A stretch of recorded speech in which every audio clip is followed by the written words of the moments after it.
There are places you visit because they're famous. And then there are places you visit because life quietly gives you a second chance. A few months before this trip, Mission Nombre de Dios was supposed to be one of our planned stops on our way to Washington, D.C. We arrived far too early that morning, found the gates closed, and reluctantly moved on. It became one of those places that lingered in the back of my mind, not because I knew much about it, but because I felt like I'd missed something. So when Thanksgiving rolled around and we realized we didn't really have family plans, we decided to spend the holiday revisiting a few places we'd missed. Sometimes the best trips aren't the ones you spend months planning. Sometimes they're the ones where unfinished stories finally get their chance. When we pulled into Mission Nombre de Dios in St. Augustine, I honestly didn't know what to expect. I knew it was historic, but beyond that, I was walking in blind. Then I saw a sign that called this place America's most sacred acre. That's a pretty bold statement. Naturally, I had questions. The grounds are beautiful. Towering oaks draped in Spanish moss sway gently over carefully kept pathways. The Matanzas River sparkles just beyond the trees, and everywhere you look, there are reminders that this isn't simply another historic attraction. It's a place people still come to pray, to remember, to grieve, to celebrate. And yet, like so many places we've visited, I quickly realized the peaceful beauty was only one layer of the story. Because beneath those quiet walking paths lies one of the oldest and most complicated chapters in American history. Long before Europeans arrived, this wasn't Mission Nombre de Dios. It was the Timucuan village of Saloy. For generations, the Timucua people lived here along the river, building communities, raising families, fishing these waters, and creating traditions that had nothing to do with Europe. Then, on September 8, 1565, everything changed. Spanish Admiral Pedro Menendez de Aviles landed here after sailing from Spain to establish what would become St. Augustine. His mission wasn't simply exploration. Spain wanted a permanent foothold in Florida, and Menendez had been sent to remove rival French settlements while claiming the region for the Spanish crown. As tradition tells it, he stepped ashore, knelt before a wooden cross presented by Father Francisco López de Menendez Granjales, and the first documented Catholic parish mass in what is now the continental United States was celebrated nearby. 42 years before Jamestown. 55 years before the Pilgrims landed at Plymouth. That's an incredible piece of history, but it's also only one side of the story. Because while the Spanish celebrated a beginning, for the Timucua, it marked the beginning of an entirely different future. Over the following decades, Franciscan missionaries established a formal mission here. The village slowly transformed into Mission Nombre de Dios, the name of God. Some Timucua embraced Christianity. Others resisted. Like so much of colonial history, it wasn't a simple story of good or evil. It was a collision of worlds. Faith, politics, empire, survival, and culture all became tangled together on this very ground. Walking these paths today, it's easy to admire the peaceful surroundings. It's much harder to imagine the uncertainty that once filled this place. One of the things that fascinated me most was learning about the shrine of Our Lady La Leche. I'll admit, the name made me pause. Our Lady of the Milk? It sounded unusual until I learned the meaning behind it. The shrine honors Mary nursing the infant Jesus and became a place where mothers and families prayed for healthy pregnancies and safe deliveries. It became the first Marian shrine in what is now the United States. By the early 1600s, pilgrims were already traveling here. There were weddings, ordinations, anniversary celebrations, Sunday masses where Timucuan converts reportedly sang portions of the liturgy in Latin. Imagine hearing Latin hymns carried through the Florida wilderness over 400 years ago. History suddenly feels a lot closer.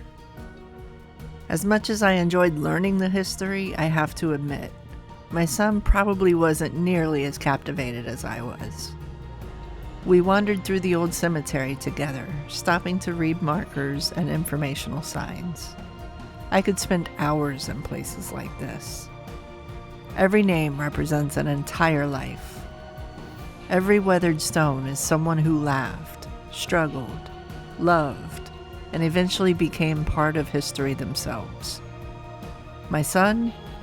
Well, let's just say cemeteries aren't exactly his favorite destination. And honestly, that's okay. One of my favorite parts of traveling together is seeing how differently we experience the same place. I'm reading every historical marker. He's probably wondering how much longer before lunch. Both perspectives are perfectly valid. The cemetery itself tells another chapter of the story. While this site dates back to the earliest years of St. Augustine, surprisingly few graves survive from those earliest centuries. Most of the visible burials belong to parishioners from the late 1800s into the early 1900s. The founders of the Sisters of St. Joseph, of St. Augustine, rest here. Several soldiers who served during and after the Civil War are buried here as well. Even today, the cemetery feels less like a museum exhibit and more like an active place of remembrance. The kind of place where people still come looking for connection. Eventually, we made our way toward the shrine itself. And while the interior is beautiful, if I'm being honest, my favorite part wasn't inside, it was outside. The chapel seemed almost wrapped in nature. Thick green vines climbed across the walls, softening the stone beneath them. Massive arched wooden doors stood beneath the greenery like something pulled from another century. It felt timeless. Not because it actually is, but because it invites you to slow down long enough that time almost disappears. I found myself standing there longer than I expected. Sometimes a building doesn't have to say anything. It simply lets you feel. But even this chapel carries a hidden history. The original shrine didn't survive. In 1702, English forces attacked St. Augustine, burning much of the mission. Another raid in 1728 devastated the site again. The chapel was rebuilt, destroyed, rebuilt again. A hurricane claimed another version in the 19th century. The ivy-covered chapel standing today dates to 1914. In other words, the beauty we admire today exists because generations refused to let this place disappear. Even more fascinating is that historians are still learning its story.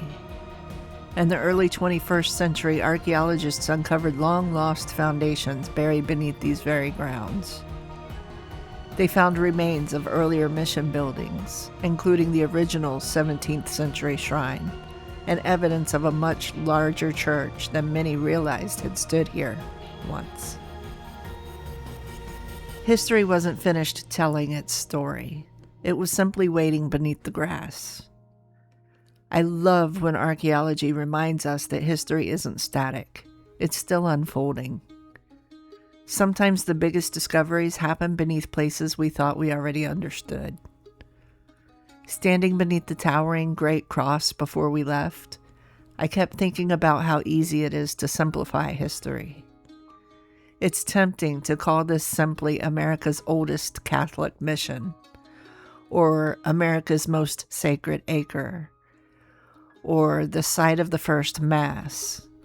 All of those things are true, but they're incomplete. This place is also the story of the Timucua people, of Spanish ambition, of religious devotion, of cultural loss, of destruction, of resilience. It's a place where beauty and heartbreak exist side by side. And maybe that's why it stayed with me.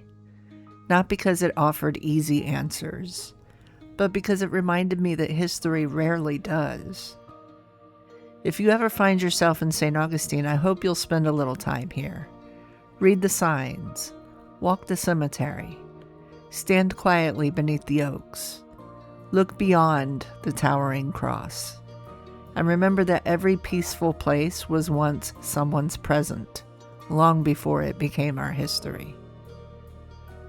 Sometimes the stories worth finding aren't hidden because they're secret.